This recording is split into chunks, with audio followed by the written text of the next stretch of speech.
Get started. Hey, so here's how we're going to do this. Here's the game plan. Because we have a test on Wednesday, we kind of have to all have same answers, right, for the test. So I'm going to have each section share. So I'll have each group share within each section about your passage. And then I'll just kind of do a wrap-up and give you the big points that you need to know. If you guys say them in order, then I'll just go as you go. But that's very rare that groups say them in order, which is fine, okay? So you can give me, you can do it however you want. You can tell me your main, give me kind of summarize in your own words. If you want to share the supporting verse, that would be good too on your point. Other than your main topic, that would cover all your verses.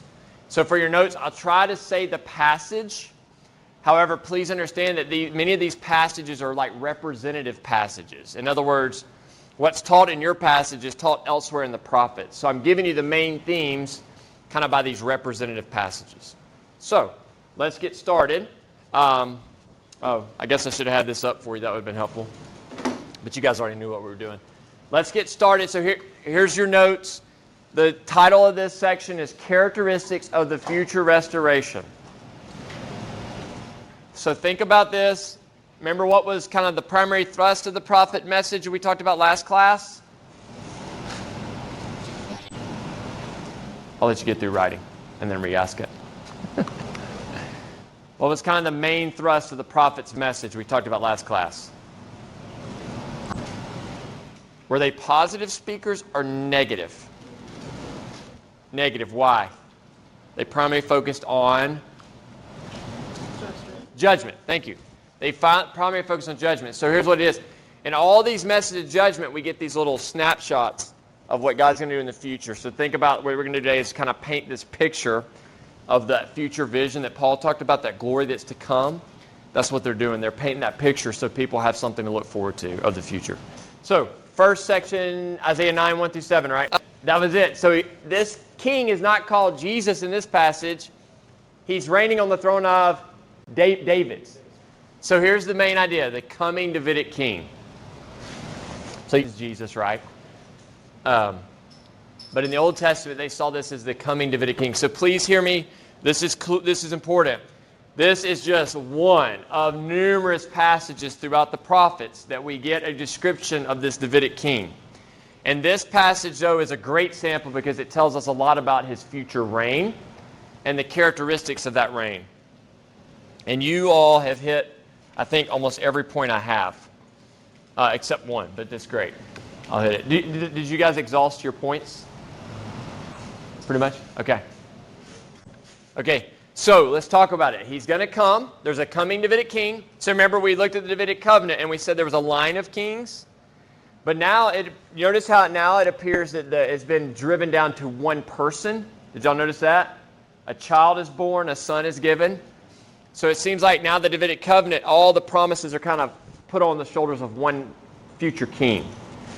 And here's what his reign's going to look like. First of all, as you guys said, it will be universal. I think this is the one Group 2 said, where it says there will be no end to his government.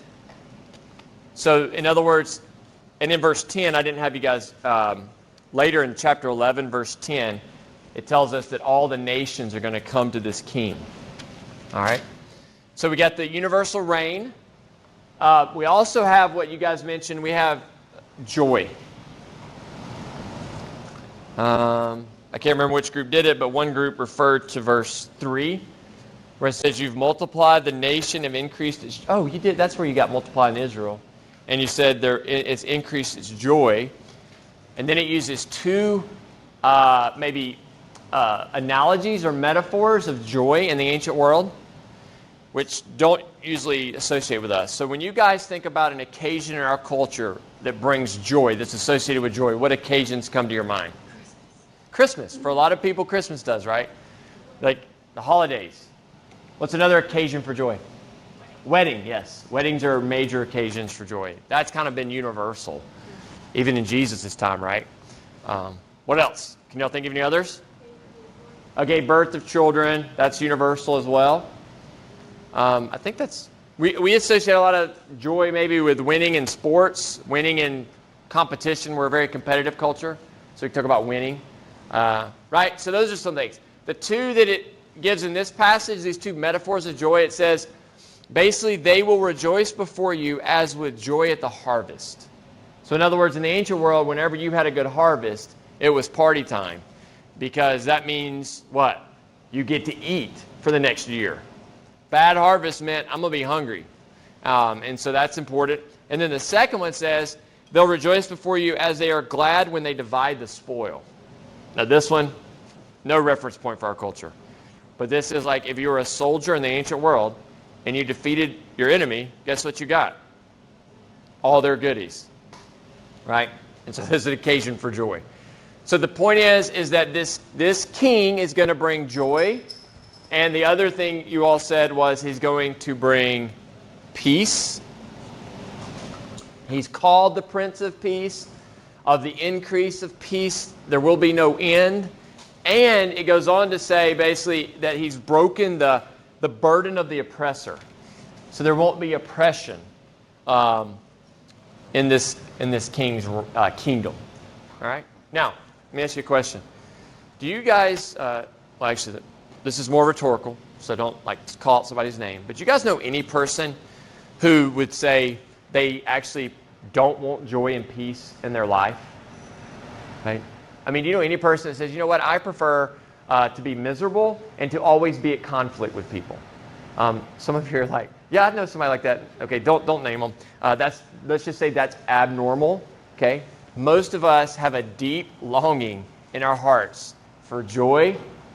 We call that in American culture, we use the phrase happiness, but we have this deep longing for joy, and we also have a deep longing for peace. But here's the deal. In our culture, we want joy and peace without the fourth thing this king brings. And I would argue that the fourth thing this king brings is the foundation for joy and peace. And that is, it's related to salvation, yes, it is. That is good.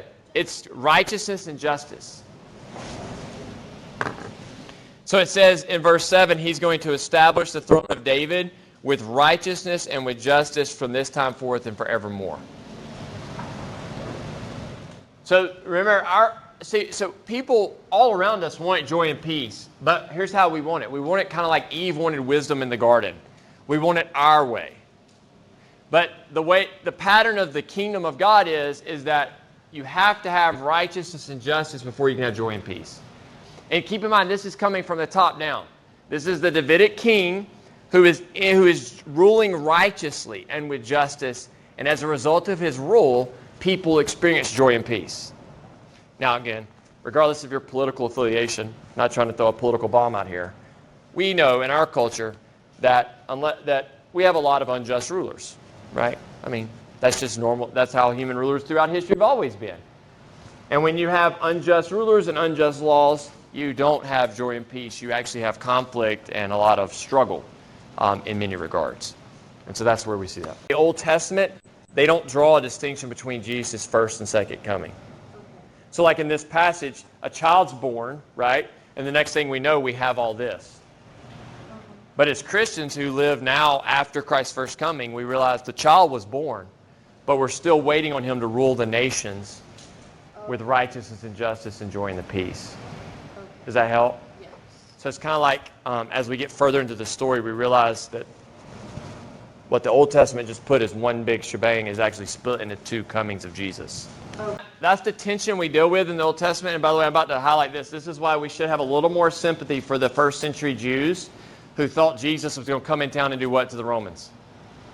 Yeah, kill them and take over. Because you see where they're getting it?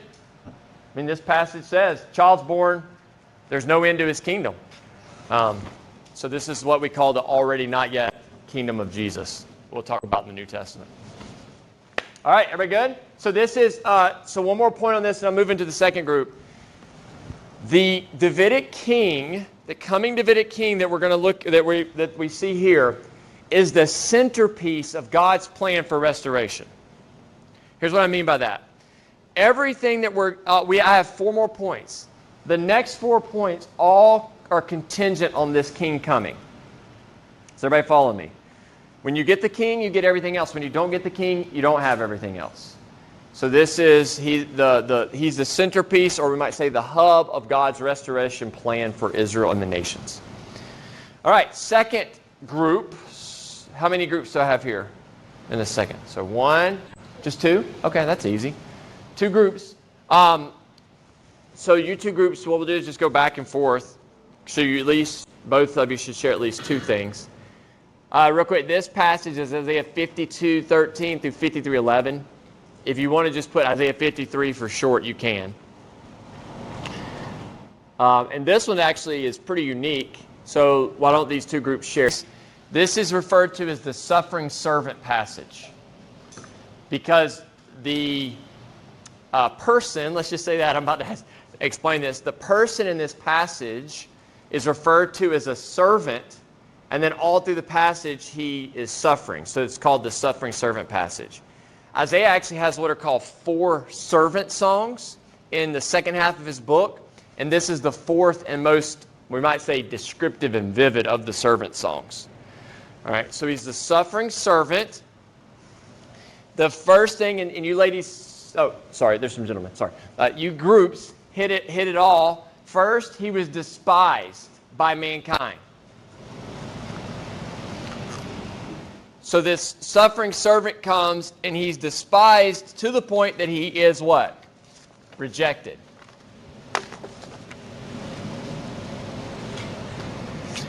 The second thing, as these groups said, is that he was wounded for the sins of mankind.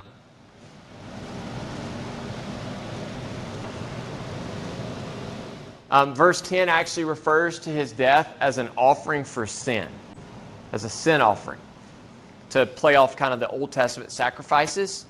So check this out. He came and suffered for the very people who were rejecting him. He came and suffered for the very people who rejected him. And then the result of that actually was, it says that he justifies many.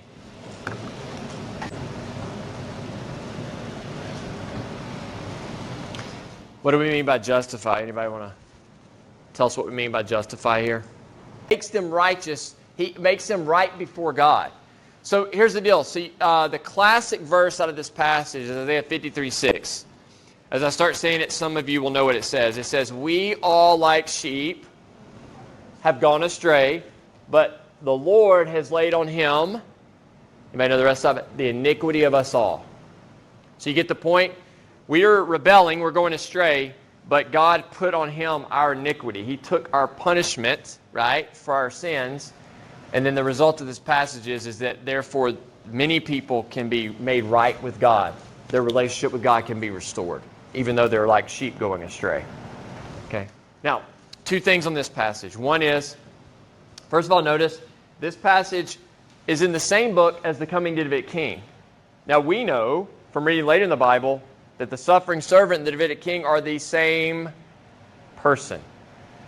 So this actually kind of, hindsight looking back, we can see that this suffering servant passage is more focused on which coming of Jesus? His first coming, right? And then this one, the first one, is more focused on his second coming, even though it mentions his first coming. But the other thing I think is important about this passage is we'll see this when we get to the Gospel of Mark. And we won't do it in this class, but if you read the book of 1 Peter, Jesus as the suffering servant actually becomes the model for how his followers, i.e. us, how we are supposed to interact with our enemies. Y'all hear this?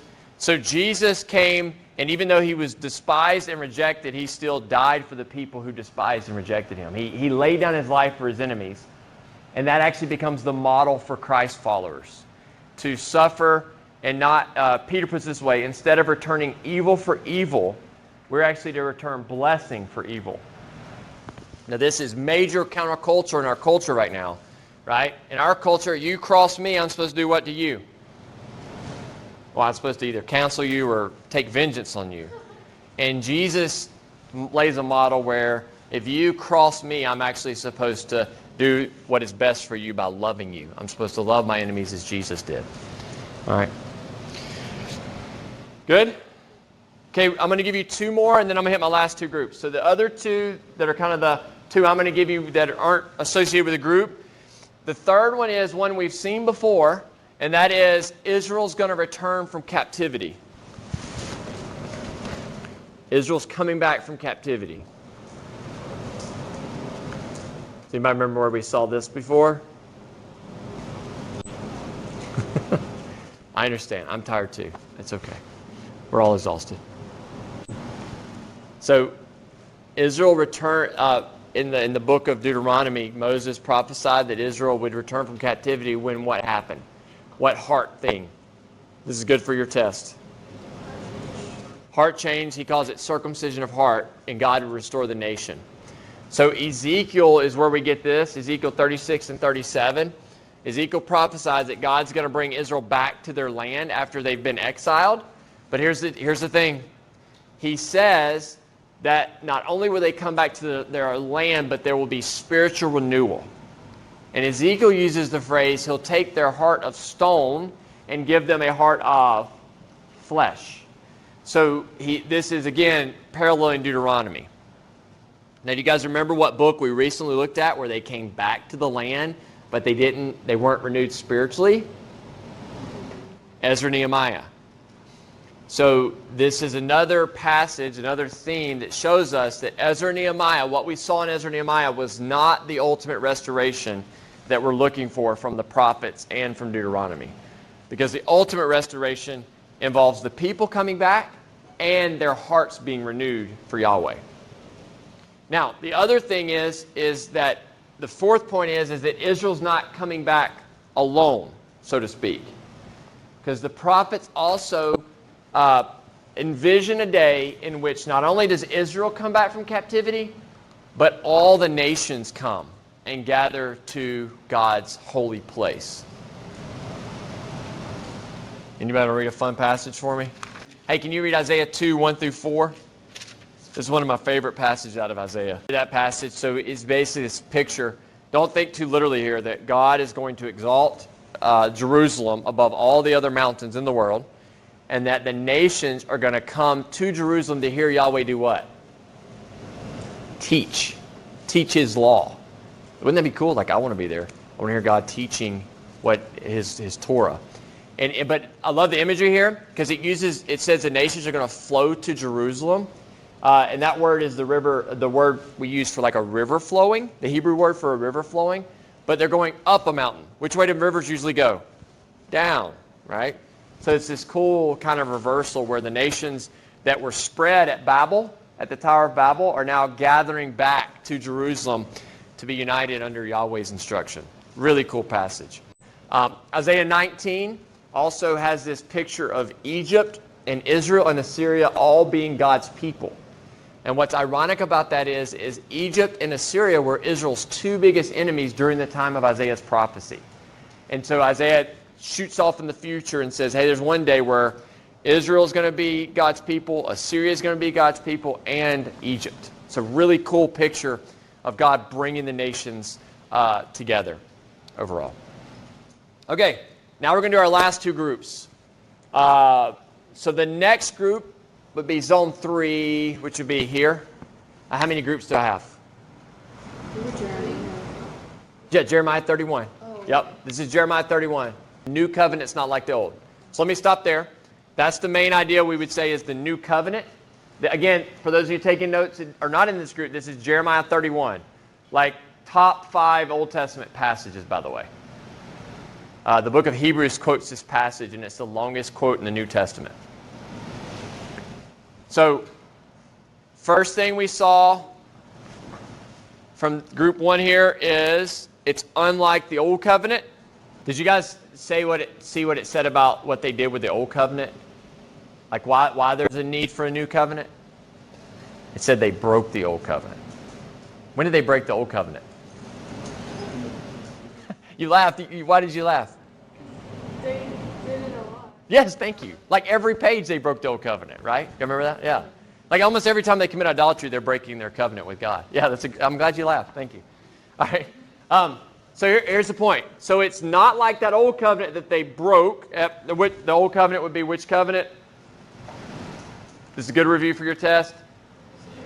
Sinai, Mosaic covenant, the Old Covenant. So it's the new covenant. It's not like that covenant. And there's two ways that I want to highlight real quick. One is the new covenant, God puts his law in people's hearts and minds.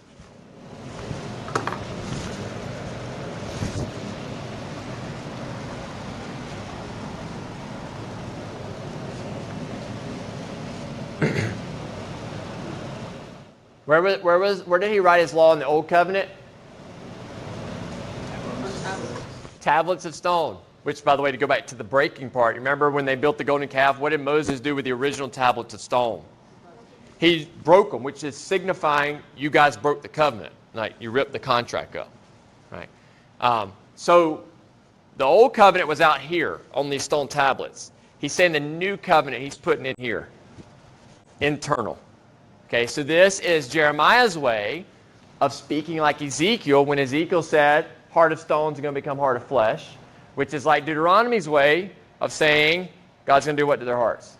Circumcise. So you see how there's this parallel with basically all three have in common, the bullseye of transformation is on people's hearts. That's where transformation starts. Who does that sound like? Who taught a lot about the heart? Jesus. Yeah, Jesus taught a lot about the heart. So, all right. The second big way this is, there's a contrast between the new covenant is this is good to review, with the old covenant. This is a good review for your test. What did we say the old covenant did with sin? So I remember. Remember the before and after contrast of Sinai. Sin, and what else did it increase? How did God respond to their increase in sin? Increased wrath. Great. So in contrast to the old covenant where sin actually increased, the new covenant is going to result in forgiveness of sins. So instead of sin increasing, sin is exiting the building, like it's going away. God's going to forgive their sins. So listen, I know it's like week what? What are we in, like week 10? Semester 11. Oh, wow. And we all feel like a Mack truck hit us every morning when we get up, right? Okay. But I just encourage you to let this stuff sink in. Imagine yourself as an Israelite in the Old Testament, and your history is one of rebellion and judgment. And you get this prophecy that God's going to give a new covenant to you that's not like the one that he gave to Moses at Sinai. And the result is that my sins are going to be wiped clean, and that I'll actually have God's law inside of me. I don't have to go anymore to the priest to hear the law. God's going to write it in me and transform me from the inside out. And you couple that with all this, and it is a picture that you long for, right? That you want to see. And by the way, this is one that we should be very grateful for, because we are, if you know Christ, you're in the new covenant, right? And it's also, though, gives us something to hope for, because we see kind of the already not yet fulfillment of this. Okay, last group. You guys had a mega passage. So Isaiah 65 is the text. So new heavens and new earth. Okay? New heavens and new earth. The picture is God makes a new heaven, new earth, and then the camera zooms in on the New Jerusalem, which is the restoration of Israel's land. This is very, very similar to what we're going to see at the end of the Bible in Revelation in a few weeks, where this passage is fulfilled when God makes the new heavens and new earth, and then immediately the camera zooms in on the New Jerusalem, this city that comes out of heaven down onto the earth. Okay? So really important passage. There are so many things we could say about it. There's literally 15 things we could put, right? That passage was loaded. So I think I have 5. So just get these down. 65. It's the prophecy of the new heavens and new earth. And so don't rewrite this. You should already have this. Here's the things we've already, I think you guys said them all. The first one is joy. That's how it opens. It talks about how Jerusalem is coming down, and basically the people will be glad, and there will not be a sound of weeping in New Jerusalem. No more weeping. So everybody, if those of you who are familiar with the end of the Bible, this is like it's like copying. Revelation 21 is like a copy of this verse. Then we have long life, which this is actually controversial, because the passage says that the one who dies at 100 will be considered accursed. And so there's an argument over, well, there's death in it. How can that be the new earth? And here's how I interpret that. In the Old Testament, long life, like 100 plus years, is like the seed. So imagine planting a seed that grows into the plant of eternal life in the New Testament. Does that make sense? So it's progressive revelation is what it's called. Another one, I'm just going to pop through these, is blessing. One of the things this passage emphasizes is how God is near to his people. And if you remember, we said blessing is God is with you and for you. So the with you is blessing. God is with them. And they're gonna build houses and inhabit them and stuff like that. And then there is peace, and then there is no pain, which is no suffering, is I think how group 2 said it.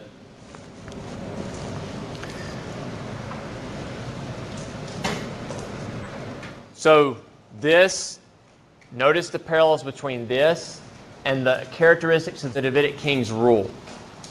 The Old Testament doesn't tell us how, but what's interesting is descriptions of the new heavens and new earth are linked back to the Davidic king's reign.